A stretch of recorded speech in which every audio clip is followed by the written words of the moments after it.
Assalamualaikum warahmatullahi wabarakatuh. Nama saya Hani Tasmi, mahasiswi semester 2 dari program studi pendidikan bahasa Inggris Universitas Muria Kudus. Video ini saya buat guna untuk memenuhi tugas dari Bapak Muhammad Nur Ahsin SPD MPD selaku dosen pengampu bahasa Indonesia semester 2 pendidikan bahasa Inggris. Di kali ini saya akan membahas tentang kiat-kiat sukses menjadi mahasiswa pendidikan bahasa Inggris Universitas Muria Kudus. Yang pertama, niat dan tujuan. Sebelum melakukan sesuatu, kita harus ada niat dalam diri kita sendiri. Jika kita berniat untuk menjadi mahasiswa yang baik, maka kita harus betul-betul ada niat dan usaha yang akan kita lakukan. Untuk memotivasi diri kita sendiri, kita harus membuat tujuan terlebih dahulu. Contoh yang pertama, belajar bahasa Inggris itu untuk apa sih? Saya ingin belajar bahasa Inggris karena saya ingin menggapai cita-cita saya. Contoh yang kedua, setelah lulus kuliah pendidikan bahasa Inggris, saya mau jadi apa sih? Saya setelah lulus kuliah pendidikan bahasa Inggris, saya mau menjadi dosen pendidikan bahasa Inggris atau sastra bahasa Inggris.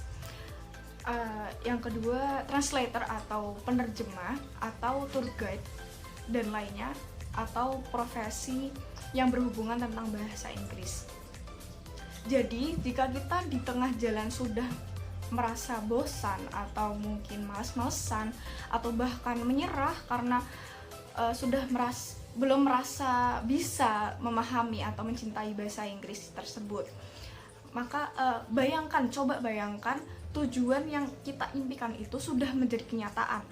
Jadi akan muncul rasa semangat kembali tentang belajar kita tentang mata pelajaran bahasa Inggris tersebut, seperti itu. Yang kedua, love it first. Di sini saya akan sedikit bercerita tentang pengalaman saya setelah lulus SMA. Saya sangat ingin kuliah di program studi pendidikan bahasa Inggris dimanapun itu kampusnya atau universitasnya.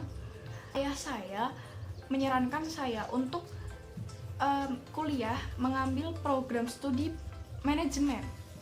Namun saya bersikeras dan kekeh untuk meyakinkan ayah saya bahwa saya mampu belajar bahasa Inggris.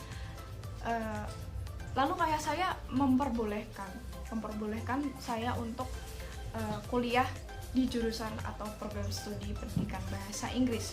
Balik lagi ke motivasi diri saya sendiri, yaitu tujuan saya belajar bahasa Inggris itu apa. Saya setelah lulus kuliah pendidikan bahasa Inggris, saya itu akan menjadi apa. Akhirnya saya mulai memahami dan mencintai pelajaran bahasa Inggris tersebut. Nah, yang ketiga, be confident. Di saat saya makin memahami dan mencintai pelajaran bahasa Inggris, saya mulai percaya diri berbicara maupun menulis dalam bahasa Inggris, dalam teks bahasa Inggris. Jika salah satu tulisan saya ada grammar yang salah atau vocabulary yang kurang tepat, saya akan mengkoreksi dengan membaca buku grammar. Yang keempat, make a habit. Di sini saya mulai membiasakan membaca, menulis, mendengarkan, berbicara semua teks tentang bahasa Inggris.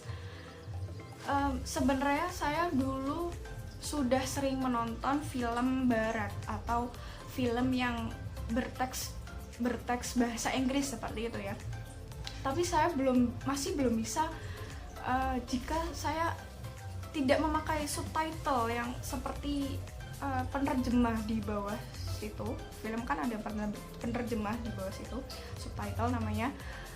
Namun lambat laun saya mulai terbiasa mendengar bahasa Inggris tanpa teks, tanpa subtitle ya, walau kadang suka susah ya, agak susah karena kita semakin hari jika kita menonton film bahasa Inggris atau film barat, itu akan menambah vocabulary baru kita, kosakata kita yang baru seperti itu. Maka tidak salah jika kita mulai belajar dengan sedikit demi sedikit gitu ya. Nah, contoh cara membiasakan membaca menurut saya itu mulai baca buku cerita anak-anak, atau ya buku cerita fabel atau buku cerita dongeng seperti itu. Itu kan kosakatanya lebih simple, lebih tidak spesifik, lebih umum gitulah di masyarakat, atau di kita sudah di pelajaran gitu sudah tahu gitu ya. Nah, buku cerita tentang anak-anak, lalu bisa novel, buku novel, lalu juga koran biasanya kalau ada yang berlangganan koran gitu, koran yang bahasa Inggris itu bisa menjadi acuan untuk kita semakin bisa belajar bahasa Inggris seperti itu. Dan contoh cara membiasakan memperbanyak vocabulary atau kosakata itu dengan menggunakan kamus. Kamus kan ada yang kamus offline atau online. Kalau kamus offline kan kamus buku yang berupa buku gitu. Kalau saya lebih praktis untuk kamus yang ada di handphone, di smartphone. Itu kamus yang saya gunakan itu U-Dictionary. Itu fiturnya cukup lengkap, cukup lengkap, menurut saya cukup lengkap, karena ada fitur untuk mengecek grammar kita yang salah atau kurang tepat, dan ada video tentang bahasa Inggris atau film-film atau film pendek seperti itu, video singkat ya. Terus ada word games, ada permainan kata, bisa untuk menambah vocabulary baru gitu. Terus ada tenses kayak 16 tenses seperti itu. Terus juga kita harus membiasakan untuk menonton film barat yang menggunakan bahasa Inggris, dan mulailah untuk tidak menggunakan subtitle yang penerjemah itu. Dan yang kelima, evaluate and revise. Nah, evaluate itu kita harus membuat target belajar kita. Misal setelah kita kuliah, kita ada waktu semisal sore atau malam, tapi rata-rata malam ya. Semisal kalau ngambil kuliah pagi gitu, malamnya bisa buat belajar. Itu bisa kita targetkan 1-2 jam untuk belajar bahasa Inggris, untuk belajar grammar atau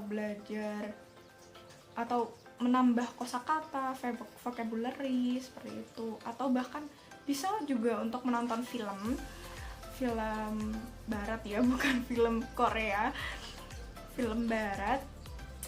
Nah, itu juga sangat membantu untuk menambah vocabulary atau kosakata kita seperti itu.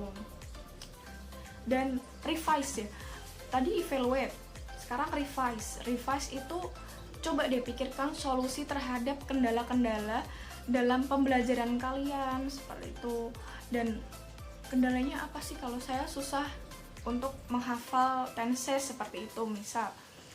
Nah, Anda itu belajar dari buku grammar itu kan ada tensesnya, ada tenses, dan Anda belajar berulang-ulang seperti itu, nggak cuma sekali 2 kali aja, berulang-ulang buku itu terus dibaca lagi sampai Anda memahami tentang tenses tersebut.